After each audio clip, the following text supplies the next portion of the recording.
ജീവിതം ചിലപ്പോൾ അതിജീവനത്തിൻ്റെ ഒരു യുദ്ധക്കളമായി മാറാറുണ്ട്. നിലനിൽപ്പിനായിട്ടുള്ള ഓട്ടം. ഒന്ന് പതറിപ്പോയാൽ വീണുപോകുന്ന ചെങ്കുത്തായ വഴികൾ. നാം ഓരോരുത്തരും എന്തിൻ്റെയൊക്കെയോ പിന്നാലെയാണ്. പെട്ടെന്നാണ് നമ്മുടെ കണക്കുകൂട്ടലുകൾ തെറ്റുന്നത്. വിധി മഞ്ഞുപാളികളെ പോലെ നമുക്കുമേൽ ഇടിഞ്ഞു വീഴുന്നു. അവിടെ വേട്ടക്കാരനും ഇരയുമില്ല. എല്ലാവരും മരണത്തിന് മുൻപിൽ തുല്യരാണ്.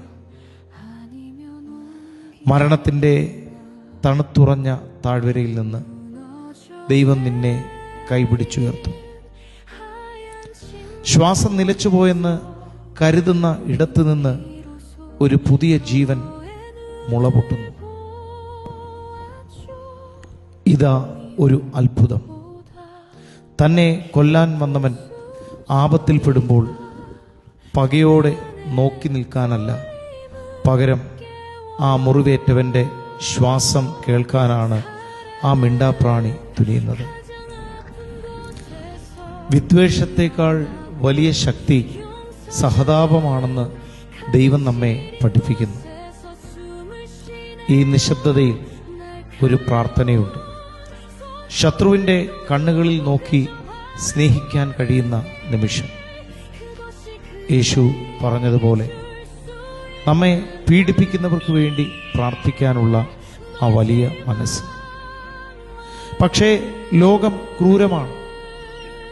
നാം ഒന്ന് രക്ഷപ്പെട്ടു എന്ന് കരുതുമ്പോൾ പരുന്തിനെ പോലെ പുതിയ വിപത്തുകൾ നമ്മെ റാഞ്ചുവാനായി പലപ്പോഴും പറന്നെത്തും. നമ്മുടെ ബലഹീനതകൾ നോക്കി നിൽക്കുന്ന ശത്രുക്കൾ.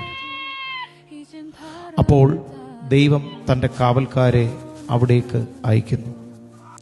നിന്നെ കൊല്ലാൻ വന്നവർ നിന്റെ രക്ഷകനായി മാറുന്നു. നിനക്ക് വേണ്ടി പോരാടാൻ ദൈവം നിന്റെ ശത്രുവിനെ പോലും ഉപയോഗിക്കും.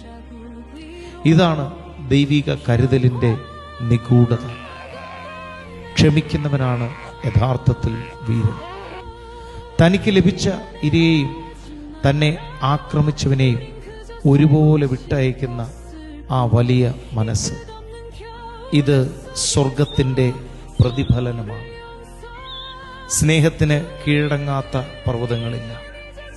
കരുണ പറ്റാത്ത ഹൃദയങ്ങളിൽ ദൈവം വസിക്കുന്നു. ഈ ലോകം സ്നേഹത്താൽ ജയിക്കട്ടെ.